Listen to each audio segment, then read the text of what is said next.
उद्धव ठाकरे आणि मुख्यमंत्री एकनाथ शिंदे आज संभाजीनगरमध्ये चंद्रकांत खैरे, कल्याण काळेंच्या प्रचारादरम्यान ठाकरेंचं शक्ती प्रदर्शन, तर संभाजीनगरात एकनाथ शिंदेंचा महाबूथ मेळावा. जळगाव, संभाजीनगर, शिर्डीत शांतिगिरी महाराजांचा कुणाला आशीर्वाद, आज भूमिका जाहीर करणार. शांतिगिरींच्या पाठिंब्यासाठी उमेदवारांची गर्दी. नरेंद्र दाभोलकर हत्या प्रकरणाचा आज निकाल. 11 वर्षांनंतर कुटुंबियांना न्याय मिळणार का? पुणे सत्र न्यायालयाच्या निकालाकडे लक्ष.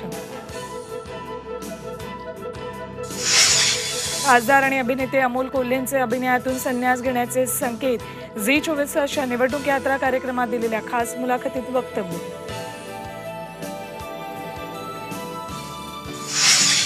अवकाळी पावसामुळे नागपुरात मोठं नुकसान. कळमना कृषी उत्पन्न बाजार समितीतील धान्य आणि मिरचीची पोती भिजली. मुंबईतही 15 मे पर्यंत अवकाळी पावसाचा इशारा.